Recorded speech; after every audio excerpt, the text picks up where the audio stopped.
For my birthday, I took my family out to dinner, my treat. After the cake, they played a surprise slideshow of our best memories. I wasn't in a single photo. I just smiled, went to the bathroom, and quietly sent one email. 3 months later, they were calling nonstop, begging me to undo what I had done. I don't know what I expected, really. Maybe just a normal dinner one night where I didn't feel like I was floating on the edge of my own family. I wasn't looking for a grand gesture or heartfelt speeches, just acknowledgement. So yeah, I paid, booked the restaurant, picked one with enough space, cloth napkins, soft lighting, something that looked more thoughtful than extravagant. My mom liked the wine list. That was enough. Garrett, our SVPD, the day before, Riley texted, "Can I bring someone?" and then showed up alone. My dad made a joke about how I was finally splurging on the family. Like I hadn't covered holiday flights and hotel rooms more times than I could count, but I smiled. That was always the rule. Smile, laugh at the right moments, take up as little space as possible. Dinner itself was what you'd expect. Riley retold old stories like they were hers, adding punchlines that didn't happen. Garrett gave a 10-minute monologue about some networking event where a guy in a vest called him visionary. My parents nodded, smiling like they were watching their favorite rerun. I poured the wine, passed the bread, said nothing. Then came dessert, a candle and a slice of cheesecake, a half-hearted rendition of Happy Birthday. I clapped politely, along with them, and then Riley grinned and said, "We made you something." Garrett pulled out his laptop and connected it to the projector the restaurant had set up in the private room. Just a little surprise, family memories and stuff.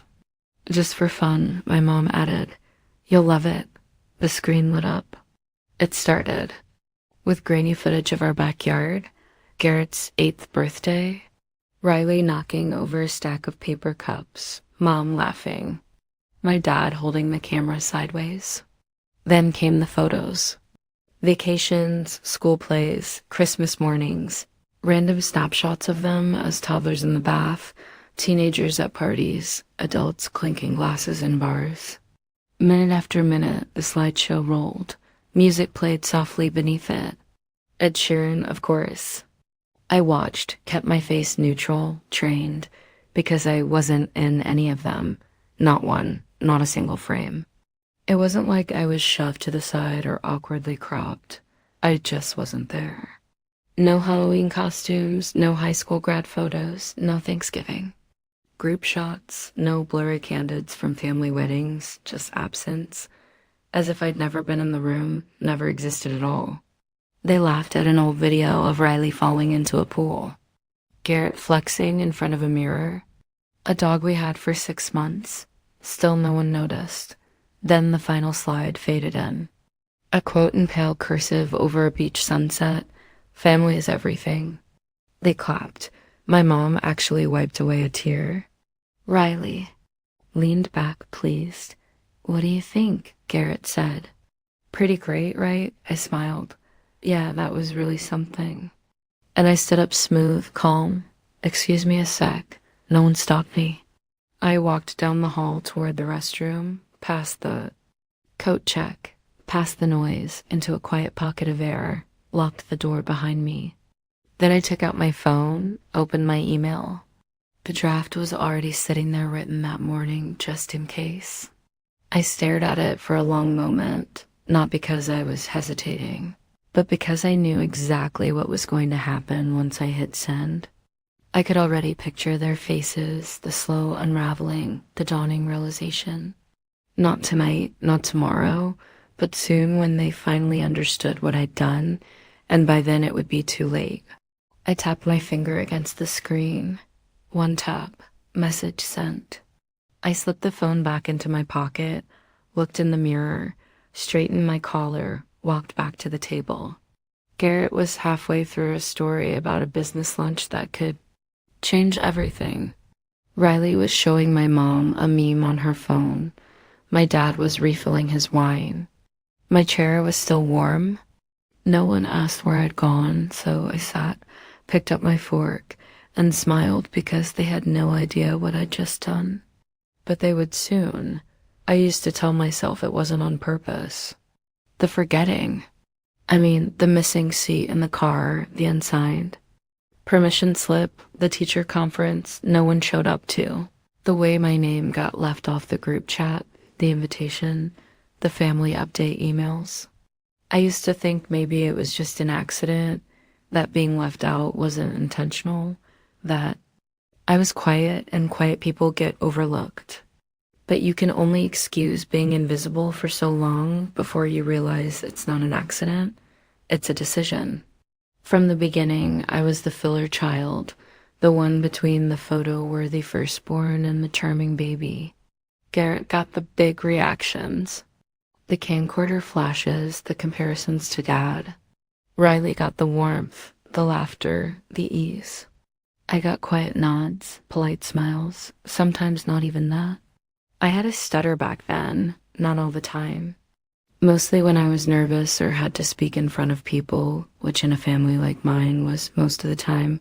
They'd tease me for it gently at first, then louder, then in front of guests. Use your words, Donna. Spit it out already. Garrett would mimic me at the dinner table, dragging out a syllable until Riley fell over laughing. My parents would shush them, sure, but not in the way that meant anything. It was more like background noise, an attempt at looking like they cared without actually caring. I learned to speak less. It made things easier. I remember birthdays where I didn't blow out the candles. Not because I didn't want to, but because Riley had already done it for me. I remember a 5th grade talent show where I wrote and performed a song. No one came. I remember one Christmas where Garrett got a guitar, Riley got a new phone, and I got a secondhand sweater still smelling like cologne. Garrett played varsity everything. Riley was class clown. I was the kid who tutored other kids in math, the one who stayed behind after field trips to help the teacher carry boxes. At family gatherings, my name was always said last. This is Garrett, our oldest star athlete, and this is Riley, our little comedian, and that's Donna. She's good with numbers. I stopped inviting people over, stopped sharing what I was working on, stopped expecting praise. By the time I was in college, I had trained myself out of the stutter. No speech coach, no. Therapy, just the quiet pressure of knowing that if I didn't fix myself, no one would do it for me. I built my first business out of my dorm, shipped the first batch of orders using borrowed packing tape, answered customer service calls at 3 a.m. because I couldn't afford help, yet no one asked how I was doing. Garrett was launching his own company by then, More Tech Industries. My parents threw him a backyard launch party with banners and finger food. I found out from a photo Riley posted. I didn't bring it up. Garrett's business struggled out the gate. Bad suppliers, missed deadlines, too much flash, not enough structure. He wasn't built for operations. He was built for presentations. And still, everyone acted like he was on the edge of greatness. It was around that time my company started doing real numbers. I'd built something lean and scalable, and I was just beginning to get traction. I'd also built a supply chain that could absorb more volume. So I made a decision. I approached Garrett, told him I could route some of our materials through his company. It wouldn't be efficient. It actually cost us more, but I'd write it off as loyalty. He was grateful for about 5 minutes. Then he started treating it like a favor he was doing me. I'll keep the price stable for you. Don't worry. You're lucky I had bandwidth, sis. I smiled, said thank you. That was 2 years ago. Since then, Morch had become quietly dependent on those contracts. My team flagged it early, asked why we were still buying from them. I told them to keep it going, said it was a relationship thing. They didn't press. The truth was, I knew the contract was the only reason Garrett's company was staying afloat. He didn't know that. My parents didn't know that. Riley certainly didn't. And yet, even with me underwriting their stability, they still saw me as the kid in the corner, the one with the stutter, the one who sat alone at the kitchen table doing homework while everyone else played Mario Kart. They still introduced me as our other daughter. At that dinner, my birthday dinner, I looked around the table and saw the same dynamic playing out all over again. Garrett talking like he was the one running empires, Riley joking like I was the audience, and the slideshow god, the damn slideshow.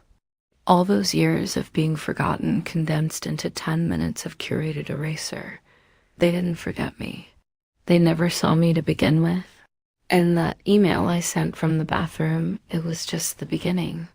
The strange thing was nothing looked different right after I sent the email. I walked back to the table. Garrett was still talking like nothing had shifted. Something about a guy he met at a business retreat who just knew they were on the brink.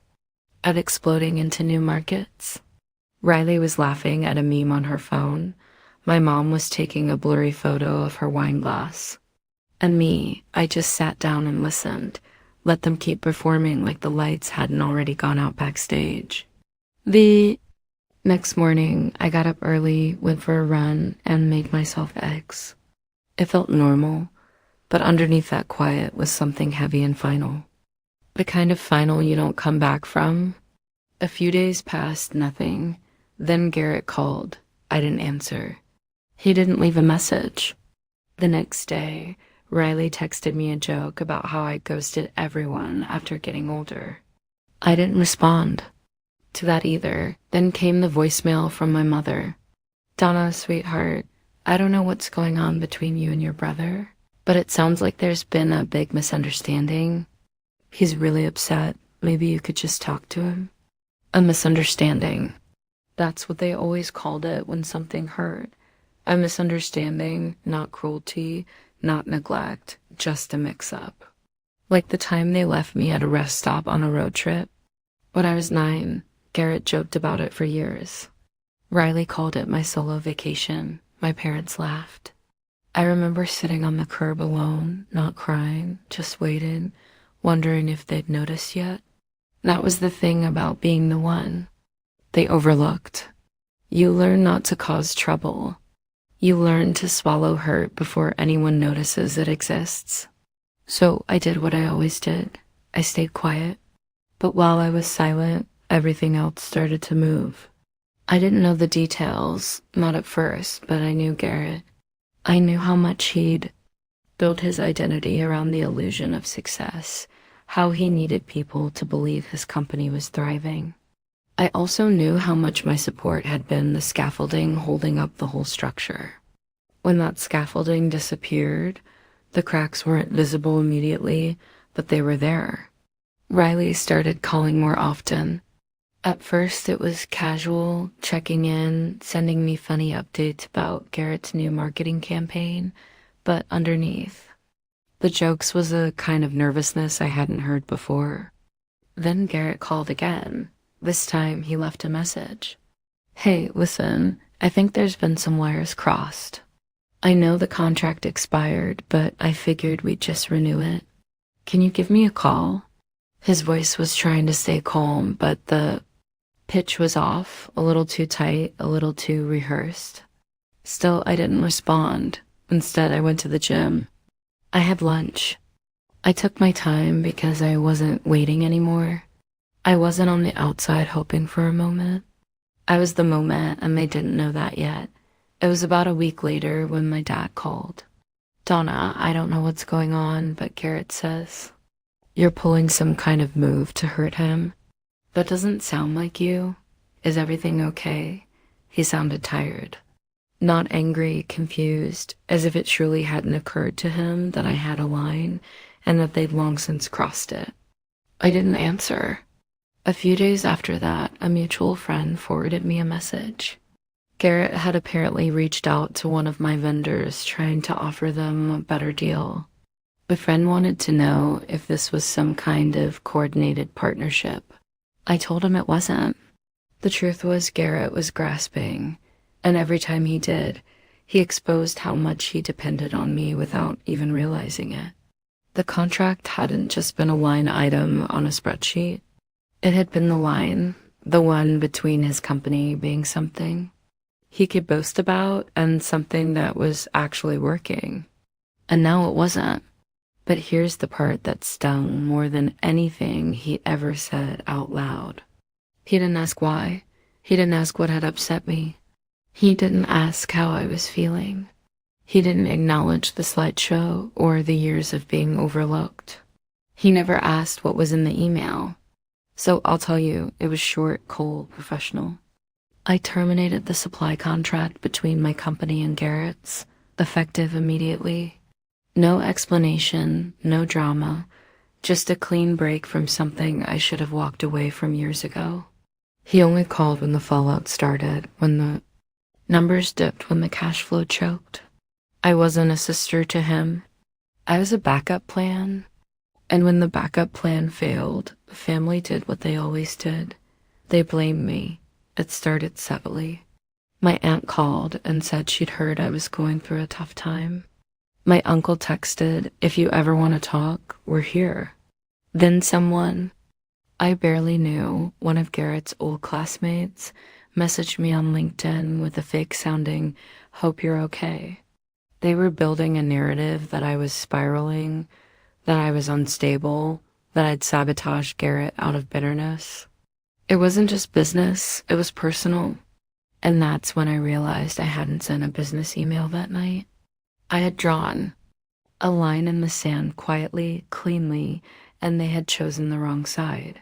One afternoon, Riley called 3 times in a row. When I didn't answer, she texted, "Seriously, you're going to burn the whole family down over a slideshow?" And I stared at that text for a long time because the truth is, yes, I would. Not because of one slideshow, but because of every moment like it. Every time they laughed at my stutter, every birthday, I was forgotten. Every time I was introduced as the quiet one. While Garrett and Riley got applause for breathing, I wasn't burning the family down. I was just walking away and letting them feel the cold without me. I never raised my voice. I never sent a warning. I just stopped holding the weight they'd been piling on me for years. And once it was gone, everything started to collapse. Quietly, perfectly, exactly the way it needed to. The funny thing about consequences is that they rarely come all at once. They trickle in. First as whispers, then ripples, then waves. After my mom's voicemail, there was silence for a week. No texts, no missed calls, no awkward thinking of you forwards from relatives trying to broker peace. Just quiet. I thought that might be it. That they'd sit in the silence long enough to understand it wasn't about revenge. That I wasn't lashing out. I just stopped giving, stopped absorbing, stopped shrinking myself to make space for them. But people like Garrett don't sit quietly for long. When the panic really set in, they didn't come to me. They went to everyone else. It started with our Uncle Mike, a short guilt-laced email. "Heard things are tense. I'm sure it's all a misunderstanding. Garrett says you're going through something." Then a call from a friend of mine who used to work in my company's legal department. "Hey, weird question. Did you actually threaten Garrett's team? He's telling people you sent some kind of warning." That was the moment I knew this wasn't about fixing anything. This was about painting me as the problem before anyone looked close enough to see the truth. Garrett had started telling anyone who would listen that I'd sabotaged his company out of jealousy, that I'd pulled the contract to punish him for being more successful, that I was emotionally unstable. And Riley didn't start the lies, but she was quick to echo them. I imagine she thought she was being loyal. Or maybe she just didn't want to admit how much money she'd lost. The real kicker, my parents believed it. Or maybe they just found it easier to believe because if I was the villain, then none of them had to answer for how they'd treated me. I was walking home one evening when a neighbor I hadn't seen in years stopped me. "Hey, Donna, I heard about the family thing. I hope you're okay. Your mom said you've been struggling. That word hit like a slap. Not because it was untrue, everyone struggles, but because it was being weaponized, twisted into a story where I was the unstable one, the angry one, the one who had blown everything up. I didn't defend myself, just nodded, smiled, walked on. But something shifted in me after that because they weren't just lying. They were trying to erase me again, the same way they had in that slideshow, the same way they always had. Only this time, I wasn't going to disappear quietly. I didn't call them out publicly. I didn't post anything dramatic. I didn't hold a press conference, but I stopped being careful. When a mutual contact asked why my company dropped March, I told the truth. Not gossip, not bitterness, just the truth. We had a contract that wasn't beneficial to us anymore. It was a loyalty decision, not a business one. Loyalty only works when it's mutual. I said it calmly, cleanly, and I left it at that. The truth has a way of leaking. The lies started crumbling when one of Garrett's former employees, someone I'd never met, posted on LinkedIn. He said he had seen the numbers. Said Mortec had been propped up by a single contract and everyone knew it. Said it wasn't Donna who ruined the company, it was ego. From there, it spread. Family friends stopped returning Garrett's calls. Investors backed out. One of Riley's old college buddies wrote her a long email that ended with, "You can't build your house on someone else's foundation and then act surprised when it sinks." My parents didn't say anything for a while. Then I got a letter, a real physical letter, my dad's handwriting.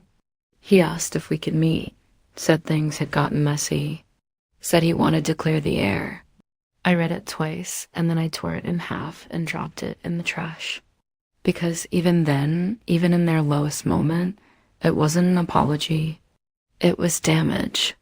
Control. The thing about being the forgotten child is that you grow up learning to live without validation.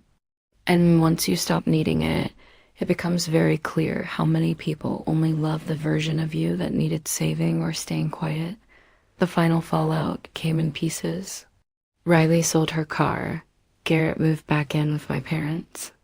The family investment pool turned out to be a tangled mess of debts and overpromises. A few extended relatives had invested too, hoping Garrett's company would be their retirement ticket. They were livid. People started asking questions. Why didn't Donna help? What did she mean by loyalty only works when it's mutual? And eventually, the answer emerged on its own.